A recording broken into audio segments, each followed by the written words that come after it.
Hi folks, welcome back to the Horde. Happy Halloween. How about a quick Halloween story?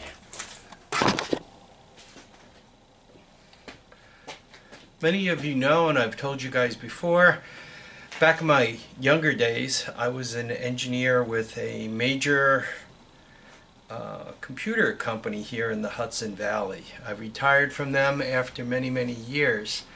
But back in the old days, I used to actually have to show up to work in a collared shirt, long sleeves, a tie.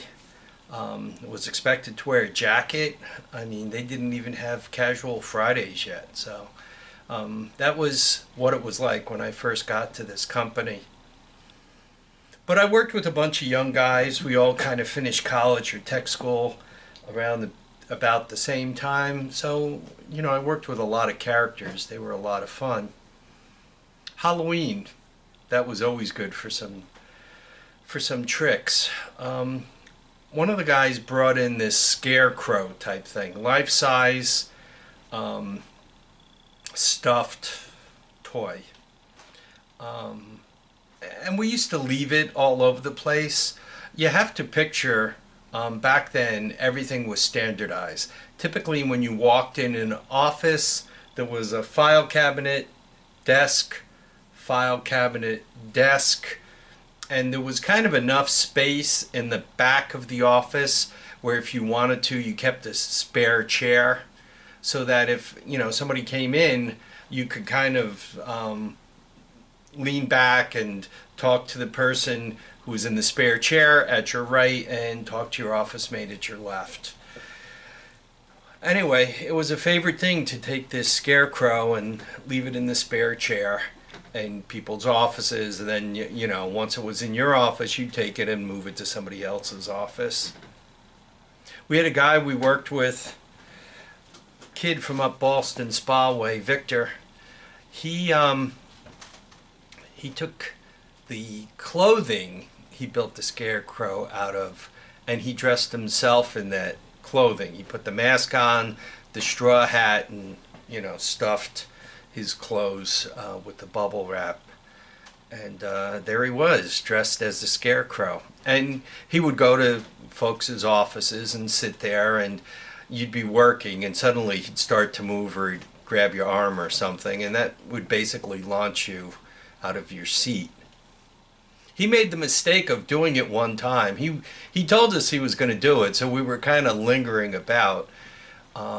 He did it to a young lady that I've known since grade school, Lisa.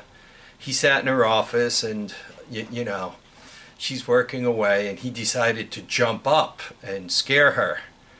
He didn't realize that she had a bit of a hair trigger, so she kicks a nice field goal, basically chopped his onions, and then picks the stapler up off her desk and applies it upside his head.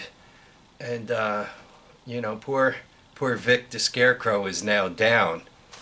So at this point, we're kind of in the doorway of her office, laughing, and you know, she turns toward us. She pivots her head like Linda Blair, and then you know, gives us the, you know, Michael Jackson Thriller eyes, and we're like, uh-oh, time to make some haste.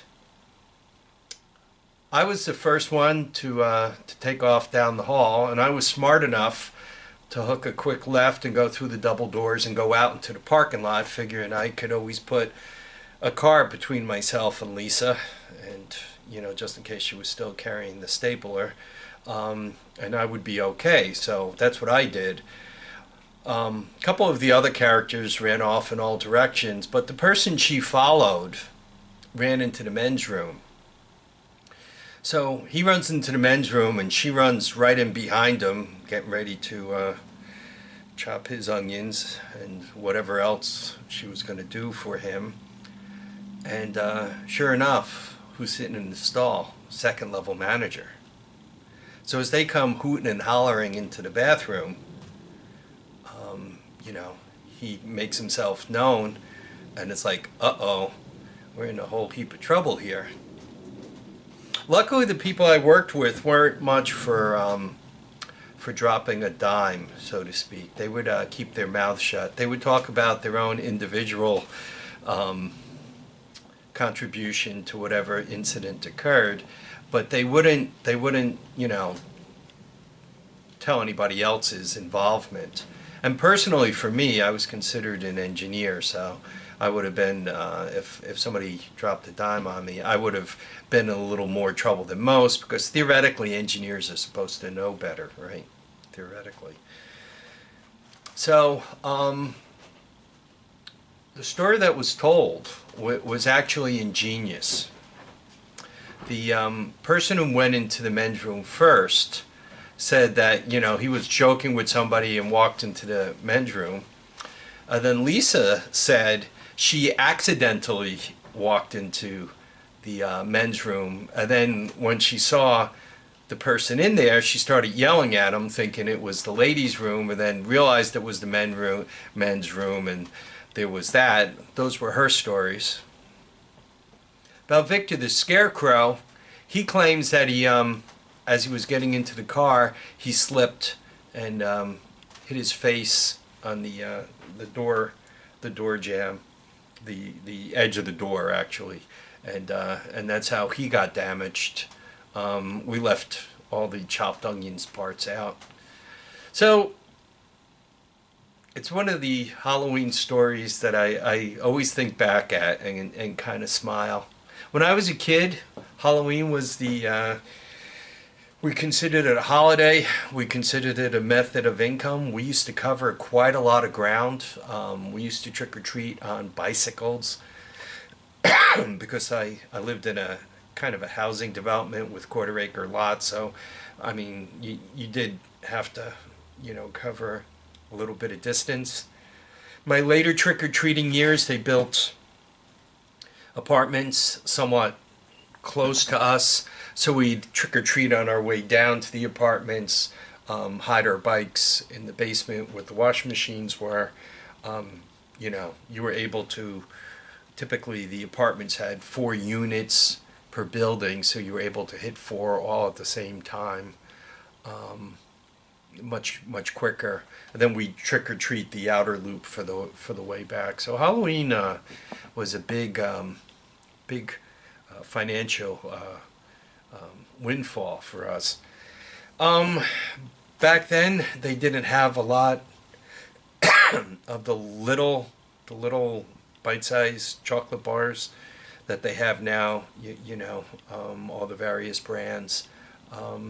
So if you went to a good house, you get a full-size chocolate bar. If the people were a little more frugal, you get kind of one of those bagged lollipops, you know, where you get 100 lollipops in a bag or something like that. But anyway, it was all good because you know, back in my day when you had to walk uphill to school in both directions through the snowstorms, or it was 100 degrees, you know, getting candy was kind of a big windfall. So that was the way we did it. Many fond memories of Halloween, and I hope everyone else out there has them too. Folks, I want to thank you all for watching and commenting and subscribing. Please remember to keep your feet down, your heads up, and get out and enjoy each and every day. Bye now, folks.